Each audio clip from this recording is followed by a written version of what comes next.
Before we start, I would like you to hit that red subscribe button so that you never miss out on any of our videos. 7. The Age of Innocence is his most violent movie. Scorsese has become one of the most beloved filmmakers of all time thanks to his gritty and borderline excessively violent movies like Goodfellas and The Departed. The director even had to desaturate the shots of blood in Taxi Driver's finale so it wouldn't get an X rating. However, out of all his movies, the director believes that his most violent of them is the Renaissance-era romantic drama, The Age of Innocence. According to Little White Lies, the director mentioned, "What has always stuck in my head is the brutality under the manners. People hide what they mean under the surface of a language. In fairness, just like in The Departed and Raging Bull, the characters in The Age of Innocence end up completely alienated, and it has an emotional pull that fewer other Scorsese movies do." Number 6. His movies don't lack female characters. While it seems obnoxious to tell a director how they should have made their movies, Scorsese's films do harbor the same constant criticisms.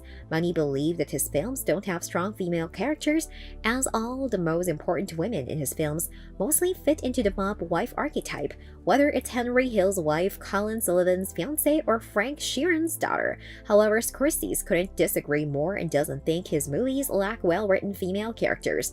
Scorsese argued, "That's not even a valid point. It's a question I've had for so many years. It is a waste of everybody's time, but Scorsese hasn't directed a female-led movie in 50 years, with the only example being 1972's Boxcar Bertha, so he doesn't have much of a strong argument."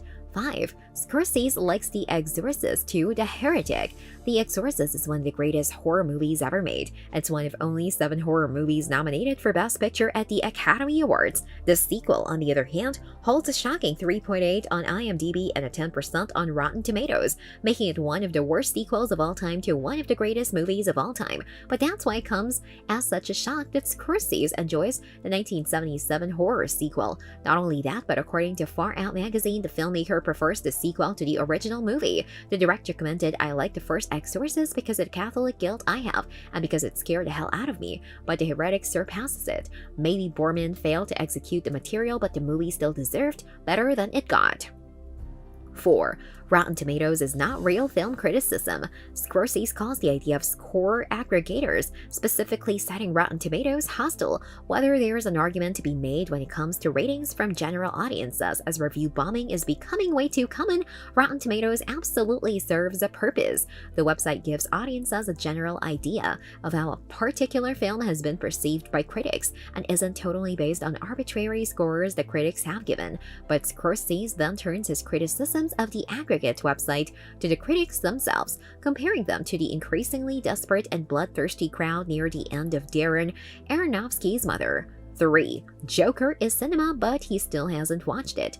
Following his controversial comments about superhero movies, Scorsese called Joker remarkable and that it has a real energy, though that isn't a particularly unpopular opinion given that it arrived weeks after he called comic book movies theme park rides. He's seemingly grouping superhero movies into 2 different groups, cinema and not cinema, based on his own criteria, and as if it wasn't already suspect given that he was a producer on Joker instead to gain financially based on its success, he called it cinema even though he hadn't seen it. A couple of months later, the director revealed, "I saw clips of it, I know it, so it's like, why do I need to? I get it, it's fine."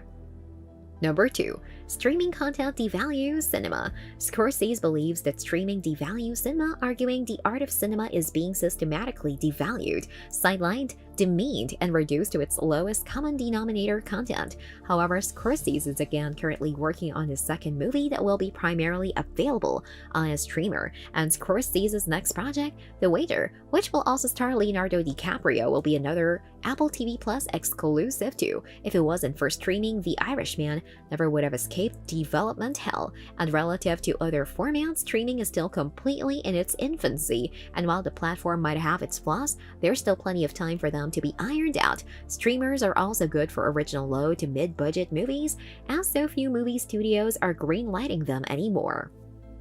Number 1.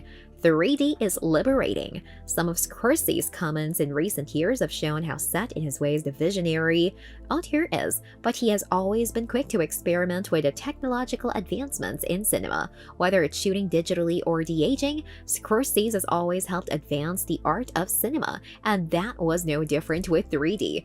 The filmmaker directed the kids' movie Hugo in 3D, and he explained, "3D is liberating. Every shot is rethinking cinema," via The Guardian. But based on the lack of 3D movies released since then, it's clear that the format wasn't quite as revolutionary that the director thought it would be.